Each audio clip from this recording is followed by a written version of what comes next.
엄마. 딸의 목소리에 수님은 천천히 고개를 듭니다. 빗속에서 파르르 떨고 있는 그녀. 수님은 멍한 눈으로 품 안의 노란 봉투만 더 꽉 움켜잡습니다.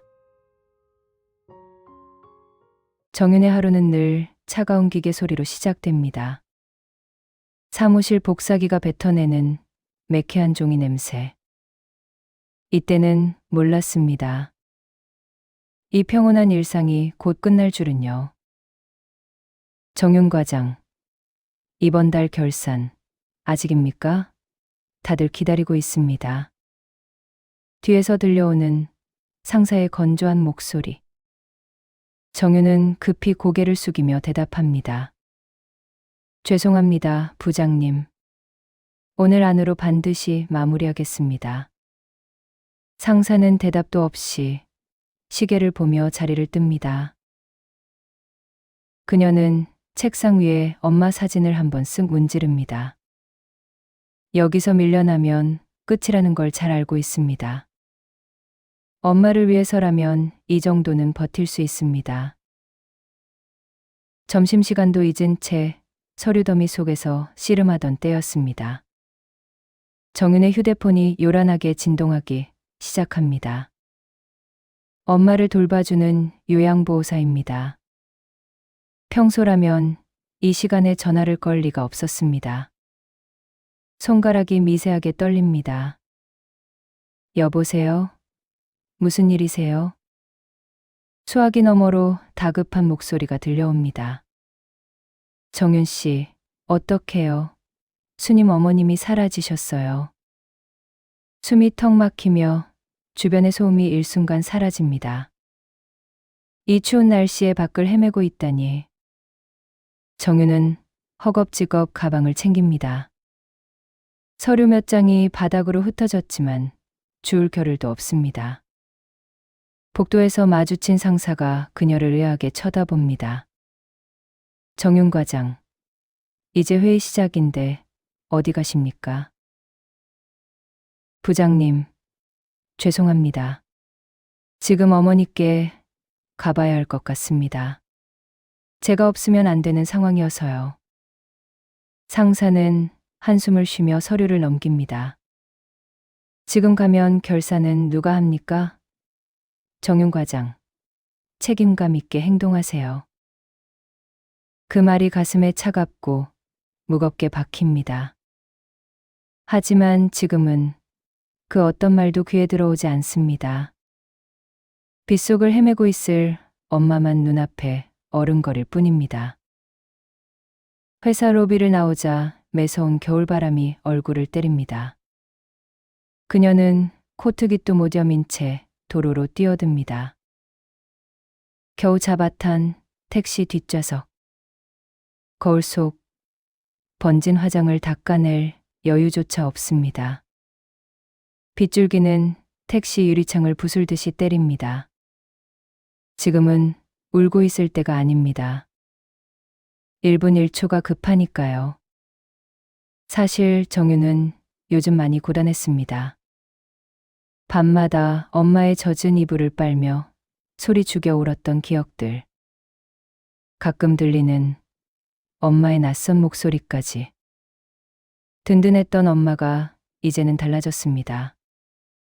그저 엄마를 지키고 싶었을 뿐인데 세상이 자꾸 낭떠러지로 떠미는 기분이 듭니다. 창밖으로 연분홍색 스웨터가 보였습니다. 잠시만요, 기사님. 잠시만요. 정윤은 다급하게 소리칩니다. 차에서 내린 정윤은 이내 고개를 떨굽니다. 닮은 사람일 뿐 엄마가 아닙니다. 죄송합니다. 제가 저희 어머니인 줄 알고. 빗물이 시야를 가리고 점점 무서운 생각이 듭니다. 추운 골목 어딘가에 쓰러져 있으면 어쩌나. 상상은 꼬리에 꼬리를 물고 그녀를 괴롭힙니다. 택시가 시장 입구에 멈춰 섰습니다. 요양보호사는 엄마가 시장 근처에 있을 것 같다고 했습니다. 정유는 빗속으로 달려 나갑니다. 구두굽이 웅덩이에 빠져도 상관없습니다. 오직 엄마 생각뿐이죠. 시장은 이미 어둠이 내려앉기 시작했습니다. 상인들은 서둘러 천막을 치고 짐을 정리합니다. 그녀는 사람들을 붙잡고 사진을 보여주며 묻습니다. 혹시 이런 할머니 못 보셨나요? 분홍색 스웨터를 입으셨어요. 키가 작으시고 목소리가 점점 갈라지기 시작합니다. 딸은 시장 골목을 미친 듯이 뒤지고 다녔습니다. 자주 가던 반찬 가게와 수선집을 들락거렸죠. 간절하게 엄마를 부릅니다. 바로 그때 오래된 쌀집 주인이 정윤을 알아보고 달려옵니다. 아이고, 정윤아, 어쩌니? 비 오는데 얼른 찾아야지. 쌀집 주인의 걱정 섞인 말에 눈시울이 붉어집니다. 아까 저기 전봇대 근처에 계시더라. 어서 가봐, 얼른. 그녀는 빗물 섞인 눈물을 닦아냈습니다. 고맙다는 인사도 못한 채 뛰기 시작합니다. 망연자실한 순간, 저 멀리 시장 골목 끝, 가로등 아래 작게 웅크린 할머니가 보입니다. 익숙한 뒷모습과 익숙한 분홍색 스웨터입니다. 정유는 숨이 턱 끝까지 차오르도록 달립니다. 하지만 가까워질수록 발걸음은 무거워집니다. 엄마는 무언가를 품에 안고 떨고 있었습니다. 초라한 엄마의 모습에 가슴이 먹먹합니다. 떨리는 목소리로 엄마를 부릅니다. 엄마? 수님이 고개를 들지만 눈에는 초점이 없습니다. 그저 겁에 질린 표정으로 노란 봉투를 움켜잡습니다. 빗물에 젖어 떠는 엄마를 보니 참았던 감정이 터집니다. 엄마, 대체 여기서 뭐 하는 거야? 정윤의 낮은 목소리가 시장 골목에 깔립니다. 수님은 대답 없이 몸을 더 움츠립니다. 그러고는 노란 봉투만 만지작거립니다. 나 오늘 정말 힘들었단 말이야. 정유는 엄마의 젖은 소매를 살며시 붙잡습니다. 발등 위로 그녀의 눈물이 툭 떨어집니다. 참아하지 못할 원망은 목구멍으로 삼켜냅니다. 수님은 여전히 겁에 질린 눈으로 쳐다봅니다. 딸의 목소리가 무서운 소음처럼 들렸던 걸까요? 정윤의 눈을 피하며 작게 중얼거립니다. 미안해요, 아줌마. 나 가야 해요. 그 한마디에 정윤의 심장이 갈라집니다. 엄마 입에서 나온 아줌마라는 말. 가슴을 파고드는 호칭입니다. 그녀는 엄마 앞에 힘없이 주저앉습니다. 엄마는 알츠하이머를 앓고 있습니다. 가끔은 자기 이름도 잊어버리는 가여운 사람입니다.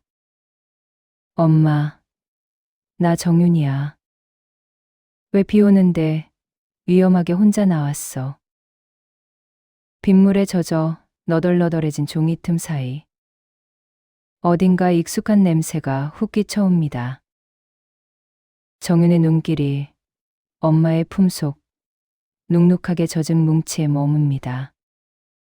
기름기에 절어 금방이라도 찢어질 듯 위태로운 상태입니다.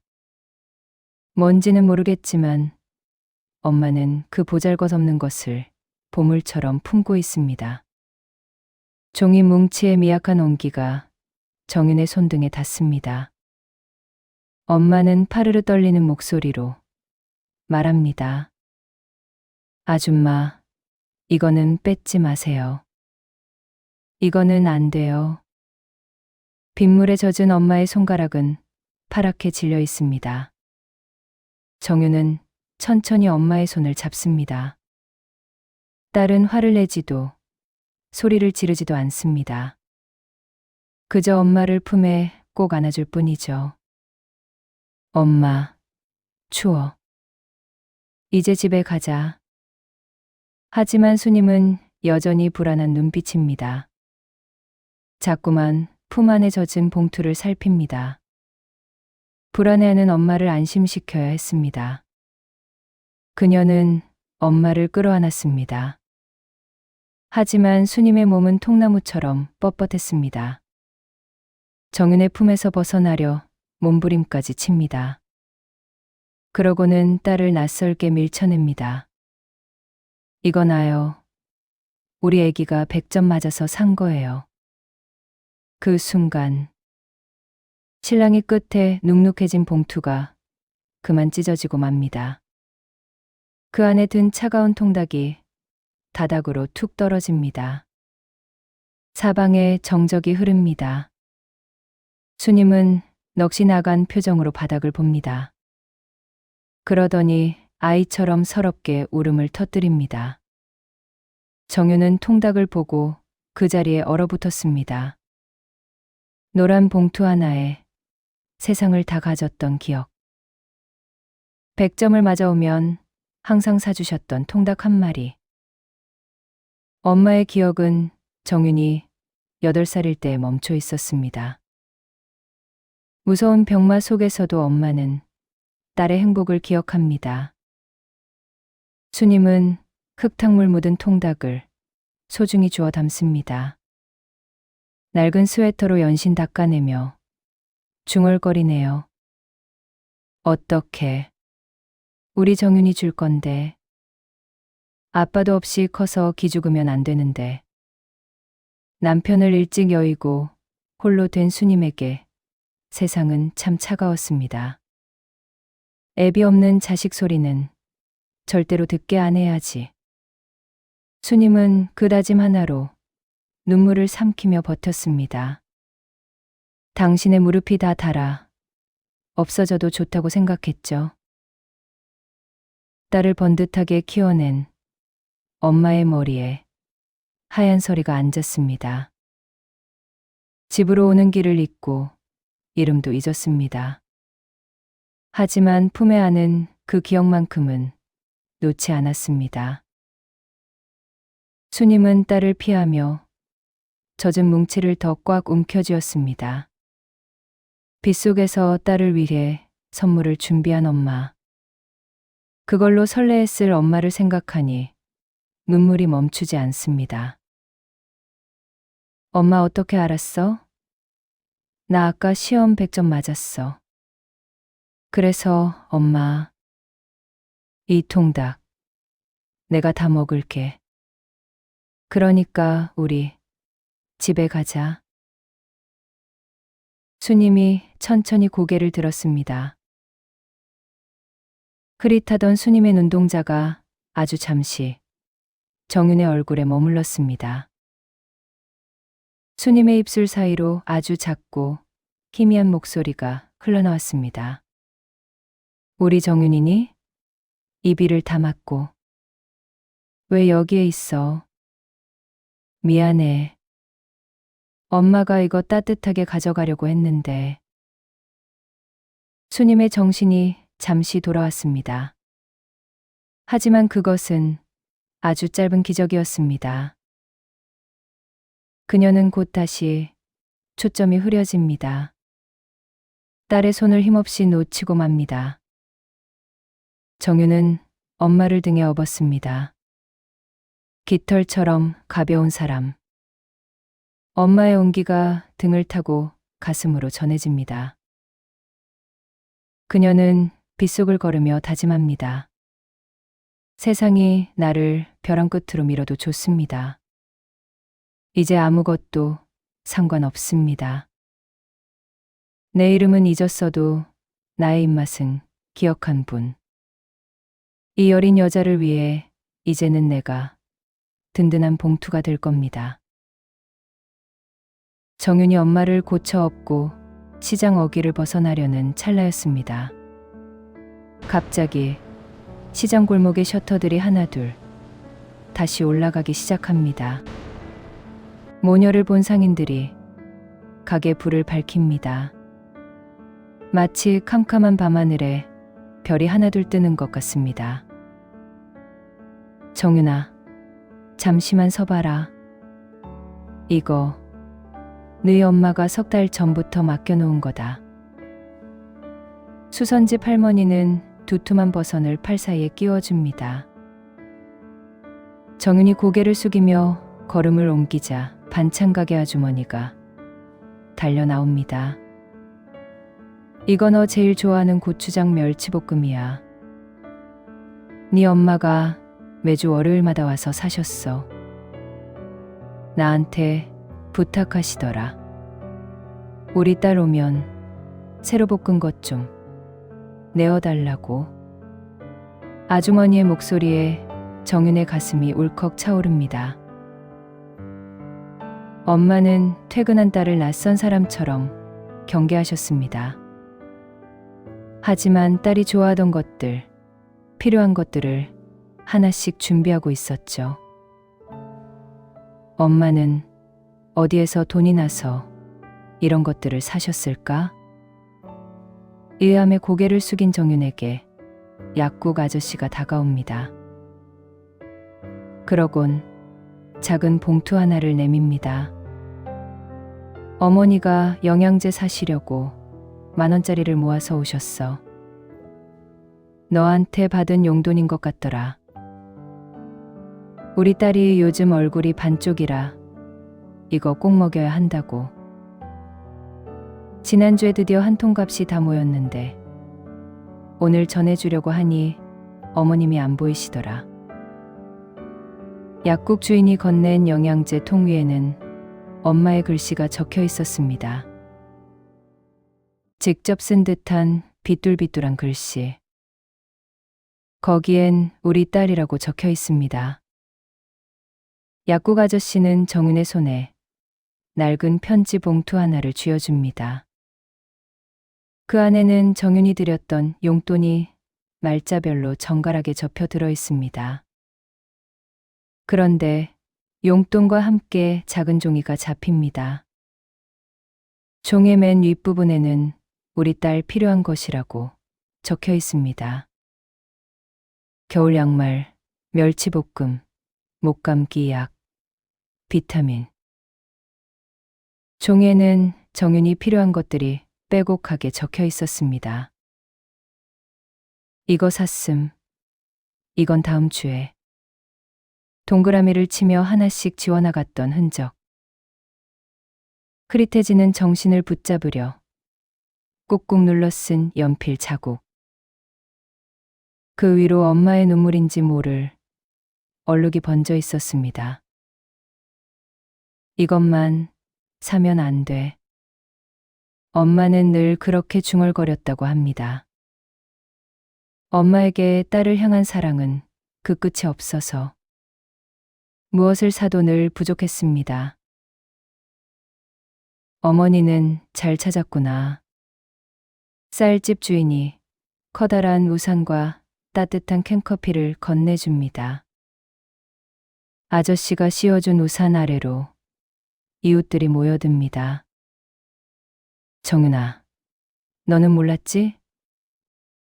어머니가 요양보호사 퇴근하고 너 올 때까지 그 잠깐 사이에 나오시는 것 같더라. 정윤의 가슴에 묵직한 돌이 떨어집니다. 퇴근 후 집에 돌아오면 엄마는 늘 현관 앞에 있었습니다. 항상 이제 오냐며 웃으셨죠. 정윤은 그저 보호사님이 잘 챙겨주신 줄로만 알았습니다. 그런데 그 웃음 뒤에 이런 외출이 있었을 줄은 꿈에도 몰랐습니다. 그녀는 엄마를 업은 채 바닥만 내려다봅니다. 퇴근 후 집에 오면 몸을 뉘기에 바빴습니다. 하루하루 살아내기가 너무나 벅찼죠.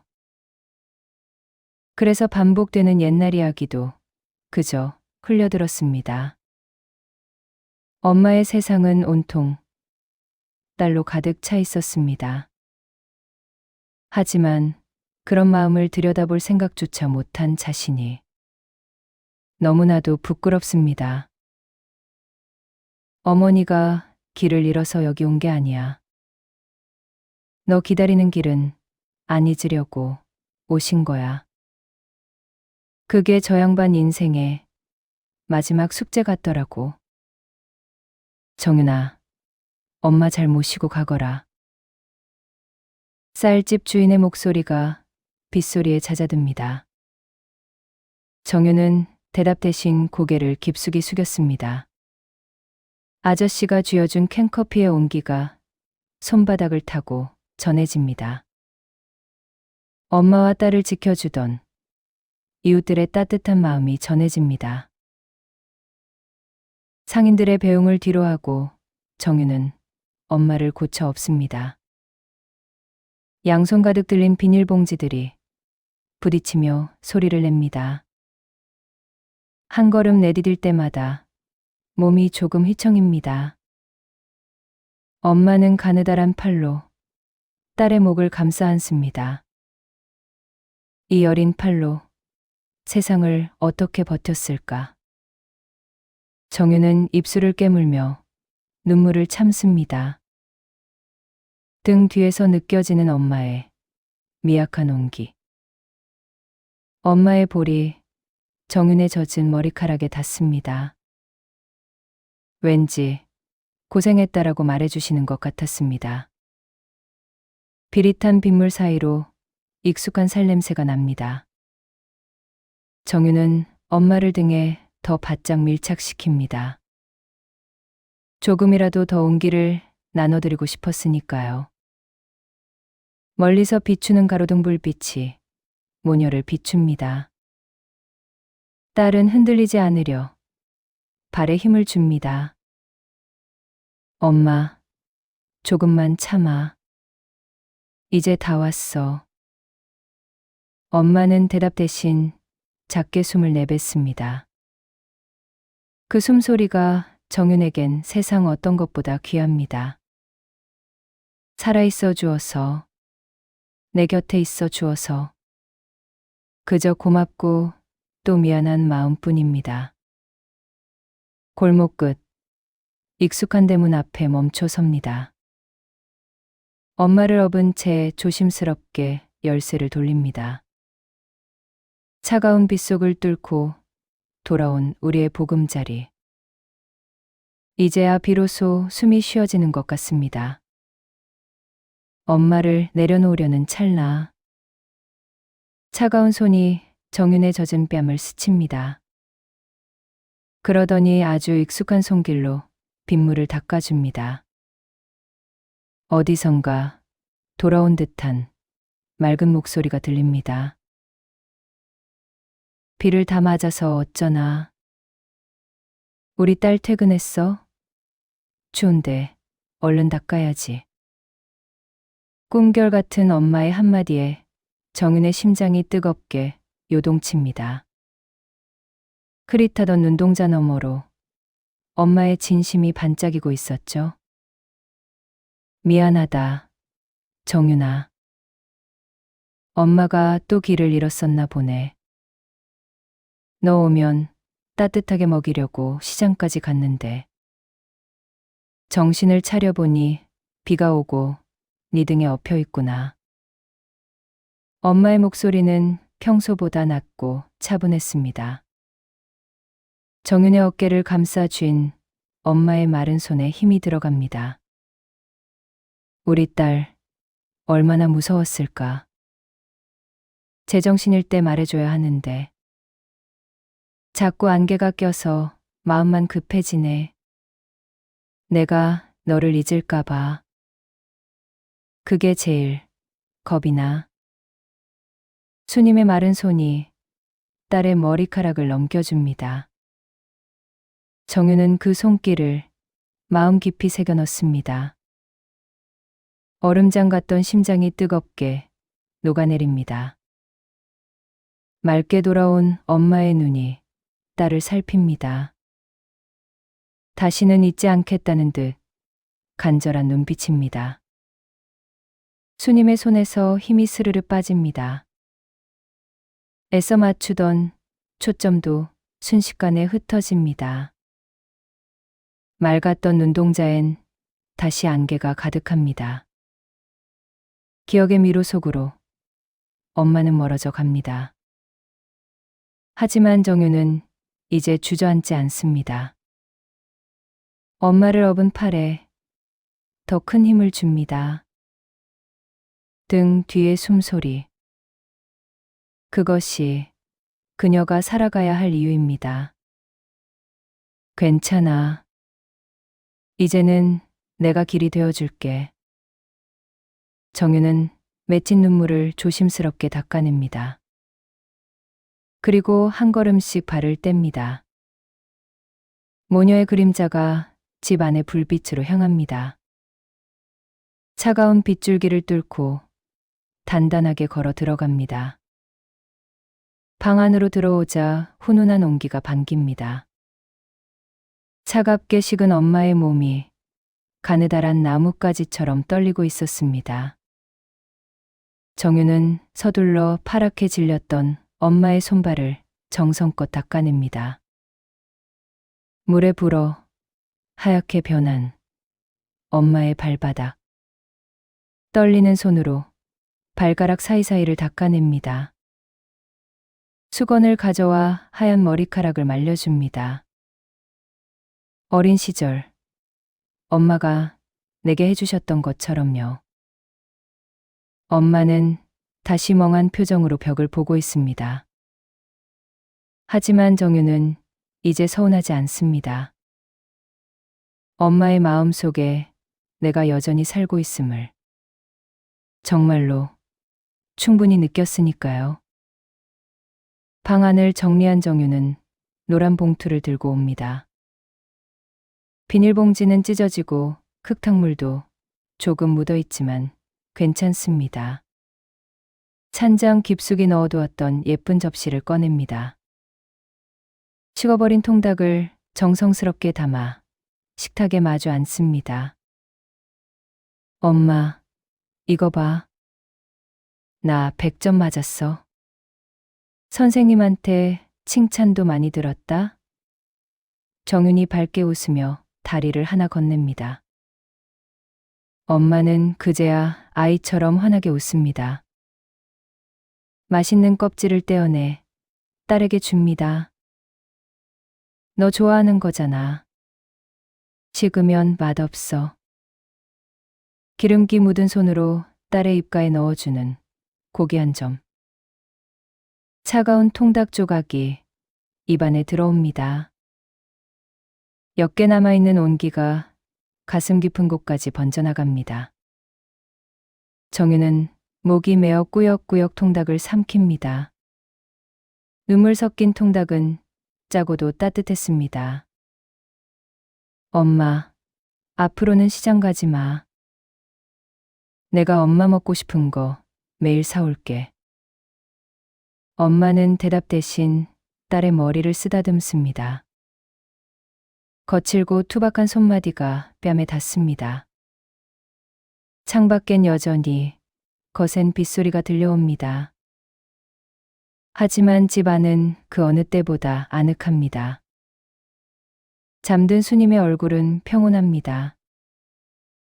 모녀는 서로의 손을 꼭 잡은 채 잠을 청합니다. 기억을 잃어가는 엄마의 어제와 오늘. 내일 아침 다시 딸의 이름을 잊을지 모릅니다. 집으로 오는 길을 또 잃어버릴 수도 있겠죠. 하지만 상관없습니다. 사랑은 기억보다 더 깊은 곳에 새겨져 있음을 오늘 우리는 함께 확인했으니까요. 우리 곁에도 늘 노란 봉투가 있었습니다. 어머니를 떠올리면 생각나는 소중한 음식이나 추억이 있으신가요? 가슴 속에만 묻어두었던 여러분만의 이야기를 들려주세요. 이 작은 공간이 따뜻한 쉼터가 되었길 소망합니다. 끝까지 함께 해주셔서 고맙습니다.